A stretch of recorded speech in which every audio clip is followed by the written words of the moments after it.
All right, we are Facebook Live and Life Unrehearsed. Hello, everyone. Thanks for joining us.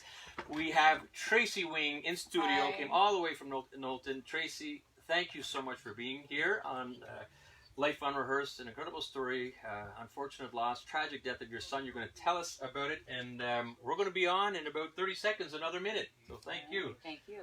Feeling okay? Feeling good, yeah. Right.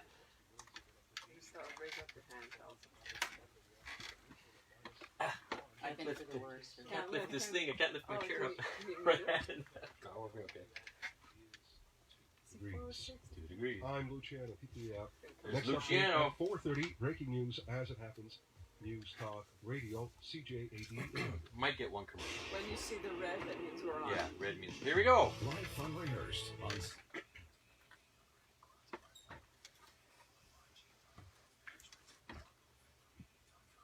And good afternoon. Welcome to Life Unrehearsed, a show about the ins and outs of family life.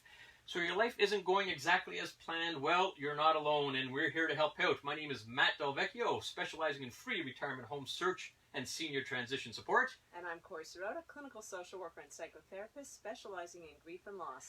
Coming right up on the first half of today's show, Tracy Wing's 17-year-old son, Riley, was shot and killed by police this summer in Knowlton. Tracy's still trying to get answers after all this time. Well, we have Tracy in studio with us, Corrie, and that's coming up very, very shortly. I don't even know how to follow up with that, but we're gonna talk about that. But first, we have to talk about. Well, I was sitting at the Siegel Center watching Boom X, which was phenomenal. How was it? Way. It was good. Really, really great. Well worth seeing. You were doing something else, Matt. At 52 years old, you know, I think I was on the ice playing hockey. I think I still got it. Anyways, long story short, I ruptured my bicep tendon, Corrie, on Monday, and went through the whole healthcare system. Bottom line, surgery tomorrow at 10 a.m. to reattach it. You know, it was funny because 7 hours in the hospital Monday night. Got home at 7 in the morning on Tuesday. Another 9.5 hours on Wednesday. So there I was cursing our healthcare system, and then my brother called me from Atlanta saying, "Oh my God, what happened?" This was Thursday now. And then we talked about it, and I was like, "Geez, it took so long." He says, "By the way, you have insurance and stuff like that?" Well, yeah, I get my Medicare card, right? Yeah. He says, "Okay, Matt, after surgery here in Atlanta, it's easily 30 grand out of my pocket." So I right there and then shut up and said, Right. "I'll live with the extra time," and I'm in very good hands at the Montreal General, and hope all goes well with surgery tomorrow.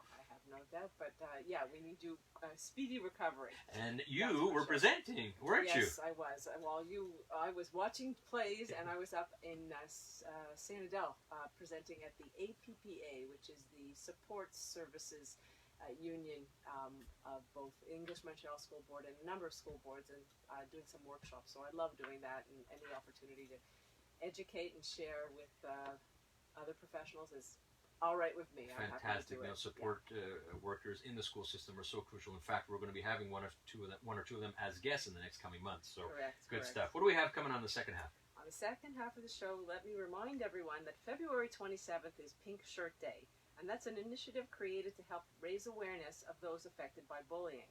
Well, who better to help us navigate this whole topic than Mona Siegel from DM Family Services. She's going to be in studio with us to discuss how to recognize bullying and what to do about it. That's on the second half of the show. All right, wonderful. Okay, let's get started. So as I mentioned, in Knowlton this past summer, Tracy Wing's son, Riley Fairholm, was killed as a result of a gunshot. Tracy's in studio with us today to share this story as she continues to search for answers. Tracy, you drove in from Knowlton in this, as you heard from Luciano, the snowstorm, and you're a trooper just for even coming in on a studio on a Sunday. Mm-hmm. Thank you so much for being with us. Well, thank you for having me. Okay, Tracy, can you bring us back to July 25th, 2018, this past summer, and provide us with a summary of events? Yeah, so on July 25th, I received a text message at around 1:42 a.m. and it was from my son, and it was a text message that said, "I love you." And for me and for his dad, when he texts those out of the blue, it's usually he's not feeling right, or he needs to talk or something. So he was at home, so I went upstairs to check his bedroom, and I saw that he wasn't there. And in the meantime, I texted him back and tried to call to see you know, where he was. I went back downstairs and I found a note that he had left for me. And so I got dressed. Well, I was dressed and I left my house. I thought maybe he'd gone to the beach. And as I was driving towards the beach, I passed a first responder vehicle. And something inside me just made me decide to turn around and to follow it. So when I followed the first responder vehicle, and when I arrived, well, I actually had time to turn around. So when I arrived, I saw there were police cars, there were lights, and as I got out of my car, I saw because I'm a first responder in the town of Knowlton, and I saw my colleague performing CPR on someone. If you've seen someone do CPR, you know what's happening. So I knew that the person was dead.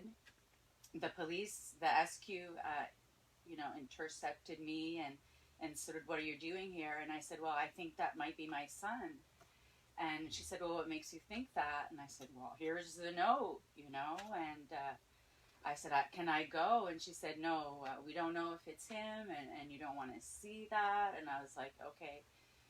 She walked me to my car. We sat in my car, and she proceeded to question me, basically, without ever telling me what had happened. And in the meantime, she said, well, maybe you should call his dad. So I called his dad, and he came, and we basically were just seeing this person on the ground. Nobody was really confirming that it was our son, but they weren't confirming that it wasn't him. So, we were assuming it was, and I had assumed that he had thrown himself in front of a vehicle, and Larry had thought maybe he had shot himself.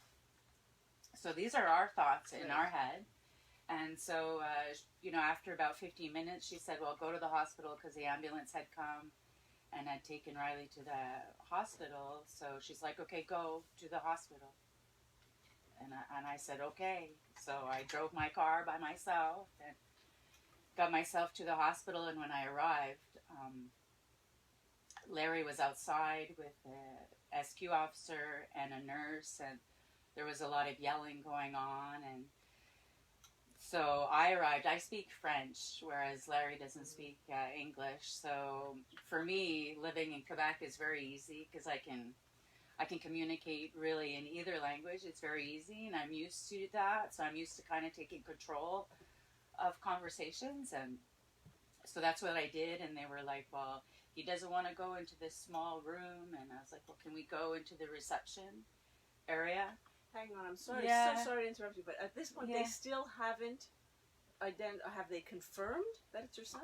I didn't know that they had confirmed that it was my son, but when Larry had arrived, another police officer had asked him for a picture of Riley, because Larry came in from a different direction, and he was able to see his book bag. So he, we kind of knew it was him, and like nobody was, we just kind of knew, but nobody was really confirming, and we certainly didn't know what the circumstances were. And so when we arrived at the hospital, so we just waited in the reception area, and they said, well, a doctor's going to come and see you shortly. So we waited there, probably around 15 minutes before anybody came to talk to us. So we were there with our own thoughts, our own assumptions, our own, you speculate. When you don't know what's going on, you have a thousand scenarios that are going through your mind. And mine was always that he'd thrown himself in front of a car, because where he was at the scene, it's like it's like a quiet place of town. It's 1:20 in the morning or 1:45. Because I arrived within 10 minutes, and there's no one there. It's an empty restaurant, empty gas station. Like, empty means like not even a business there. So I just kind of lost my train of thought there. No, that's fine. Yeah. It's and I can't possibly imagine it. And it's 4:15, and we're going to take a little traffic update, Tracy. But first, when we come back from traffic, all of a sudden, what was potentially a suicide ends up being a so-called suicide by cop, perhaps wrongly labeled. We're going to hear all about your thoughts about the stigma of suicide cop when we come back. But first, Lauren Glazer at the CJD Traffic Center. Matt, looking at southbound Laurentian, we are seeing some volume That's signs okay. of Okay, very good. It's I'll do 2 minutes, 2 seconds at the hospital. And then eastbound go side of the back. map. Yeah, volume so there from maybe- ahead of Well, I'm Route gonna at the come first back stop with below. the We do have a question, mobile road and crew you making their can way weave through the in area. something about Southbound the to Gary, slow down from the something NDG about Yeah, I tunnel. think- Rolling Yeah, into well, Kirkconnell, she's eastbound the one 20, that it's told off and on volume Yeah. now. Yeah, Bill St. so let Clair, me that's turn the this down. closure at So, Aubrey. in fact, that might be a good segue into that because at this point, even at the hospital, you think it was perhaps a Yeah, suicide. right. Larry's thinking maybe he shot himself. You thought maybe, and then all of a sudden, and this is what 3-4 hours, 2 hours. 2 hours. Question for you, which I think is important, which you could bring up or we might bring up. Allegedly, what do you think the time frame was from the time the cop got there on scene to the time he was actually shot dead? Are we talking 20 minutes of de-escalating, or are we talking a minute or two? We're talking a minute. Okay, that's a But huge that's point. speculation. Okay, but as long as you say it's speculation, Because I was there. And Right. he was dead. Yeah. And he was alive. And then he wasn't. so as long as, and we'll reinforce this is speculation, but Yeah. the point being is There was no de-escalation. no de-escalation. Exactly. Okay, so you'll come back with And the, the comment of because I know how to bring it in, the suicide by cop, because That's I'm okay. going to say I've never even heard that term, Mhm. and now it is, and let's talk about that and how does it tie into your what you learned at the hospital, so I can bring it both in. So that we're going to ask that. And Well, then, I didn't really learn that at the hospital. But I learned that on the TV. Well, but you can correct me. But I You will, can yeah. correct me. Yeah. Yeah. And then the question about being extremely frustrated by the or lack of transparency. You Yeah, want that to come out? yeah, for sure. Okay. Yeah. That's big. Okay, so Yeah. that's going to be big, and that's going to be where we can ask a lot of And questions. here, I'm just gonna tell you not to call 911. Yeah. Please What's- don't what's call that one 911 for, with your Number mental health. Don't call the police. so what do you do? Just don't call the police. I'm telling you, don't call the police. Don't call Your the police. sons or daughters, and Who do you just call? don't know. They're not ready for it. Call the hospital. Call the hospital. Well, even the Bring it to ambulance, if emergency? they feel they're in danger, they'll call the police. But I think if the ambulance people are there, they'll not necessarily do anything. You know, it's just very touchy. But try to, Deal Don't directly call the police. with them. you know, Yeah. 70% of police shootings are people that are in distress. Mm-hmm. So if they're not able to de-escalate, then the alternative is to They don't, Deal with they're it. not prepared. They don't know how to talk people down. Yeah. They shout. So we have to address that as part of this Yeah. whole first part coming back Okay. from the news, and then we'll get into the BEI. We're going to thank you at the end. Is there anything that you would want to promote, a site for parents to look at, or anything to educate, or that you would want to? Is your advertorial, so to speak? Anything you would want to? Well, there's going to be a vigil March 6th. Okay, for, Perfect. Perfect. Not for me, but for another Yeah. child that was killed. Well, he died. Police went there and he died of a heart attack. He's 28 years old. Okay, so you want to mention that vigil? Okay, It's in Il Bizarre, okay. March 6th around the March corner. 6th. Okay. Okay.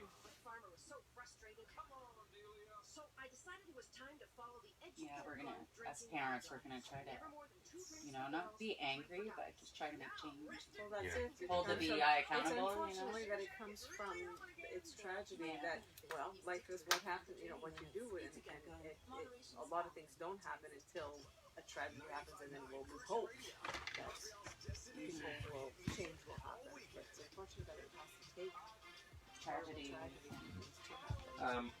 You'll do a quick little recap for newbies coming. Well, it's part of my welcome back.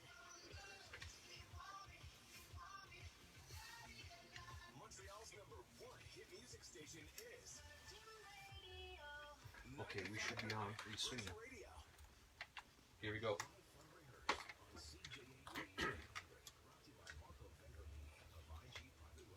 You can hear the song.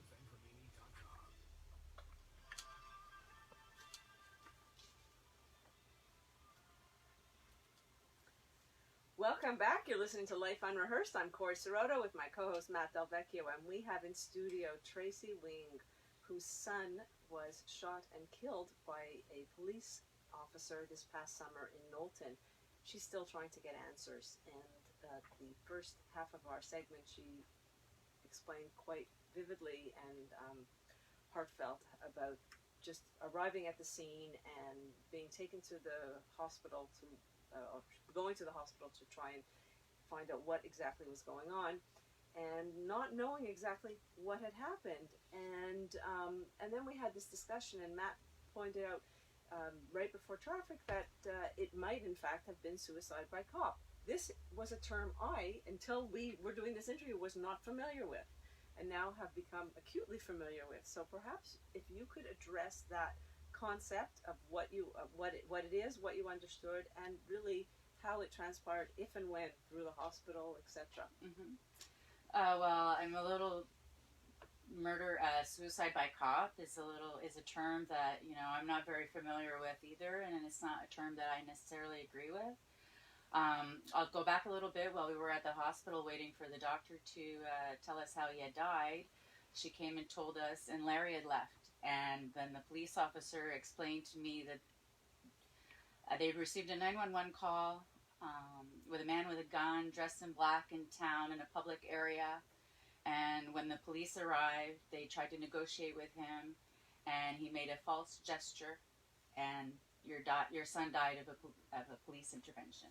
This was 2 hours after my arrival at the scene, so that was the first time that I had heard that Riley hadn't died by his hand.